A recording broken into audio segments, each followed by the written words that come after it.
जरगे सनम को चल कम पे सो नपे मे पे सती बेस गे मिनी और जाव दिन लेकर ना वीडियो को से टंगना पे समय सानम दिसम पेड़ा हर को सानम नेले बे को सानम को ना कुकली अखड़ा सानम को सगुंदरम तेन कना और चालाव रविवार जहाँ कोई कष्ट बन नेल केदा ओना को आंसर अको एमादा अको सिरपा हमेट केदा ओना बन नेला इने टाइम कुकली अखड़ा बन चला तो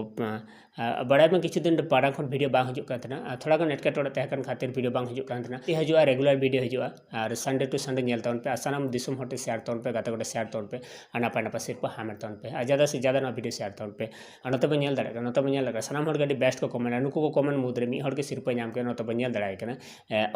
अभिनाथ सोरेन तो अभिनाथ सोरेन आम जुदी नो वीडियो नेले तो निहत नो व्हाट्सएप नंबर आमा मोबाइल नंबर और रिचार्ज प्लान जरूर भेजाया इने तेम कुकली अखड़ा टीम आमा मोबाइल को रिचार्ज करता और तिहिया संडे लेका कुकली तन कना और तिहिया संडे लेका कुकली तन कना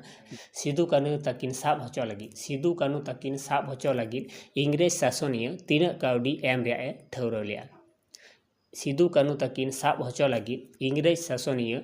तीना काउडी एम रे ठौरव लिया और नोरे आंसर जुदी जहाँ बम बाड़ाया तो निहते लातार कमेंट बॉक्स रे कमेंट तौन पे सिरपा हामेट तौन पे ज़्यादा से ज़्यादा ना वीडियो शेयर तौन पे गाते को शेयर तौन पे गाते को नेपा नेपा सिरपा हामेट मौका एमा को तौन पे मान कर सनम दिसम पेड़ा हर को आर मिदाव कुकली अकड़ा पास्टेशन को सनम को सगुन जोहार।